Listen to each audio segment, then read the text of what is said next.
Good morning. This is your crypto day morning for today's date of Tuesday, the 26th of March, 2019. All bets, trades of the like, within each his own risk and their own reward. Looking at this on the 4-hour term time frame on Bitcoin, having this break below in here and then settling in on this lower price, filling in one of the lower spots, and then you got this one in here if it's going to go down on the daily term time frame, further correction within the 18 lows, and you've had these higher lows in place.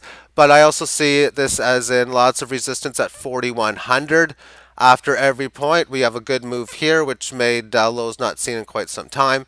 Then you retested it, a decent sized decline, but higher low from this, and then another retest and successful correction thus far. But its move, breaking it above here and then again in here, was an attempt to revert and get above the 41. So far, it's not been able to go too successful. So breaking down below here, I'm going to be looking at this level as a key support. But it's really going to come down the weekly to me, as it's had this amazing up move.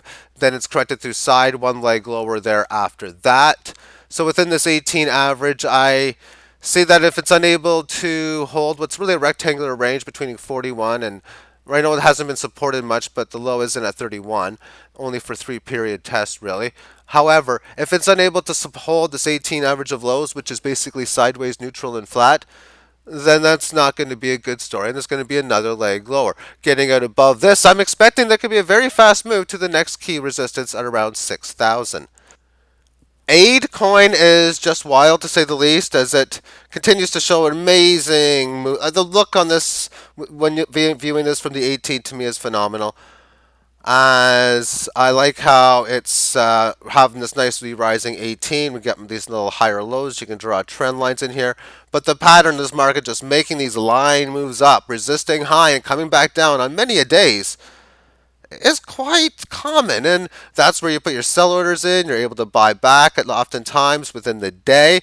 Single hour term time frame. Well, we had this earlier where the price action goes from 1280 to 1800, back down to 1300, up to 1684, then back down to a little over 12, up to 1900, down here to 1300, and then up to 18 or so in here so far. Then it's now went down to 14. You can have a pattern here, or we have a pattern here of higher lows since this last 1200 support test or low area. And from this high, you can make a downtrend line, uptrend line, symmetricalness.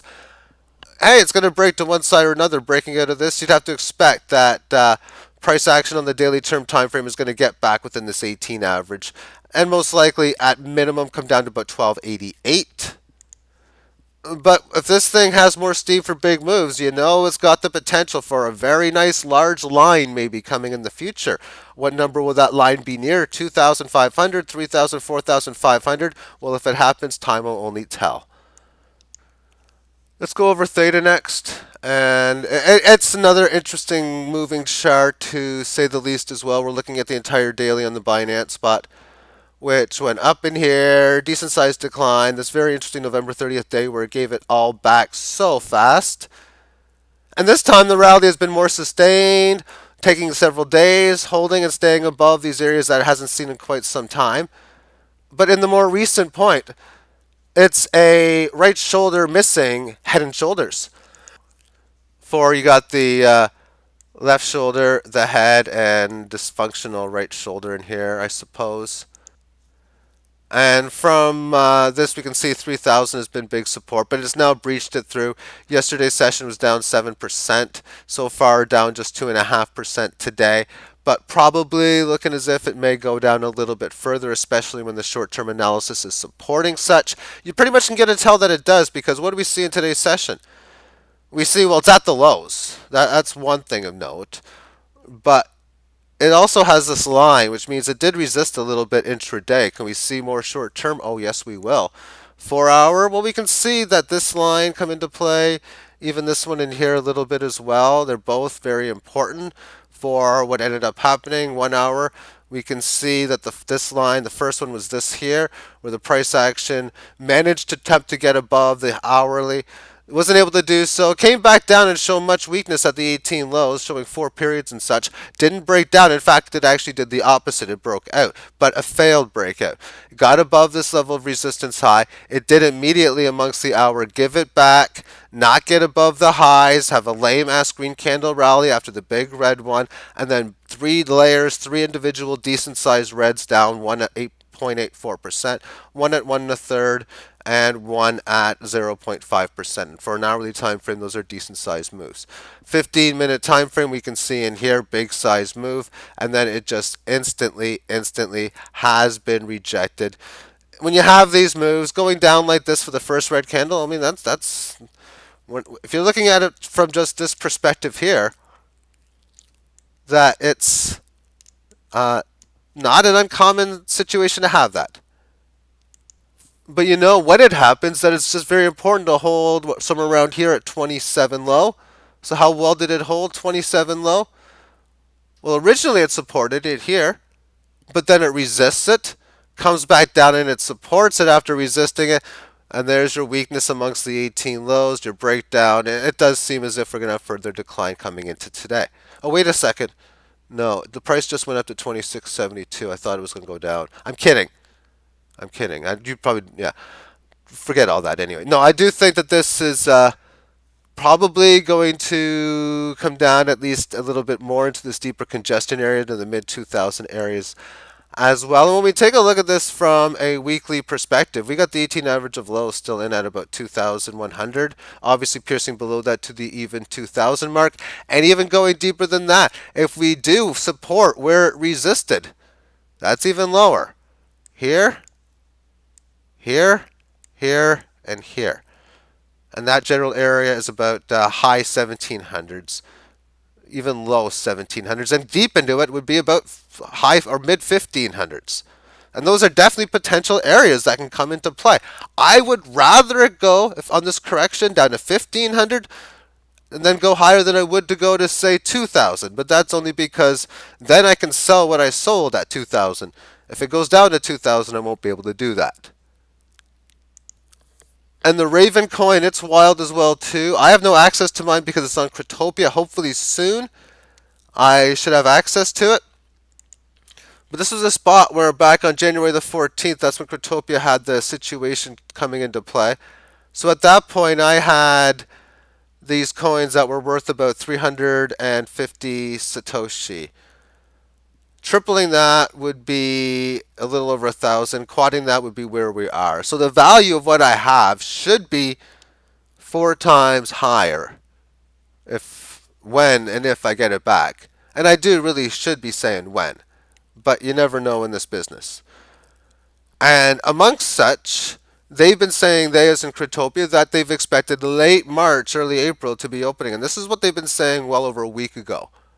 There hasn't been much Twitter activity on their site, but there has been some.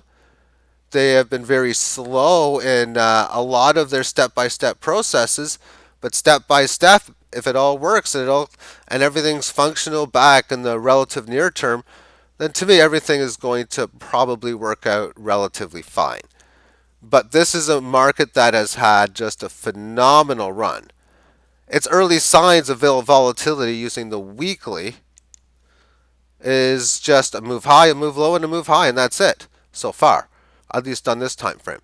Going from 276 up to 1,000, almost a 4x move, and giving it all back, and then doing better so far on this rally. That's the entire story on the weekly. But whenever you see this, it's had a noticeable higher high. Now I want to see it hold. Well, the 18 average, little key areas of where it came from. I mean, I don't want it to come down here, although it could. But somewhere up around in here area, like this little general area around the 600s, I would be thinking. If it's going to have a decent decline, that's most certainly a realistic price objective. And right now, that would take a little more than a 50% decline to go down there. And let's conclude this amongst DGB. And on the weekly term time frame, this is what takes the cake here. Volatility not as high as it was before, but still good when we have a move going from 235 to 400, now down to 308. And I drew the line in at 303, which is where the bottom did come into play, at least thus far. Bottoms are known after the fact. So within this, attempt to break out of the 18, that's stage one, resist or band flattening out. Stage two, establish resistance. Stage three, coming back is what it's done. We'll see what the next one is. Is it going to be able to hold this 18 average of lows on the long-term chart here, 269? On the daily chart, slipping through this 18 and just holding in there, going sideways in yesterday's move. The low, well, 302, 1 basis points lower, close enough. In at this previous area where it came from. And the more often it just consolidates and congests within this area, then the more likely it is that it takes it out, and you have to start thinking, okay, where can it go next? And well, to me, I see something like this. I look at this lower support level at 234. I easily see in the middle an area of what would be not only a key leg lower, but if it were to be a bottom, say the price action goes to 271, I wouldn't be surprised if we're, say, if on a bear level, that is, if we go up to over 300 and then break below 271 and go to 240. That wouldn't surprise me, but to me, there's two key levels of support. This key level here at 230, and then in between, somewhere in the middle. And amongst the short term in here, we can see hourly time frame. The support it had there had a nice little rally starting at noon yesterday, coming up to 317. So intraday volatility. 17 minus 302, that's 15 basis points. That's about 5%. And then within its intra-move correction, to go down about 10 basis points or 3%, close to it again. Now just hanging in there at this point. But short-term volatility in the crypto game, especially within lower volatility, is still going to have good moves. And that's what I mean by lower volatility, because I said on the outset in the weekly how small it is. When things are more wild, you're going to see situations like this where instead of having a move of about 7% or whatever here, you might have 27% or 16% or 40%. That happens like this more often than not. But the market always does what it's going to do. I find it's always best to assess risk, assess reward. Risk reward management for myself is job number one. And adjust to the message of the market, and then adjust to the situation or react, execute the situation. Something like in particular happens. This breaks down big. This breaks out high. This shows this particular pattern. What do you do when you see those spots? And then that would be that. Thank you for tuning in. Have yourself a great day. Bye-bye.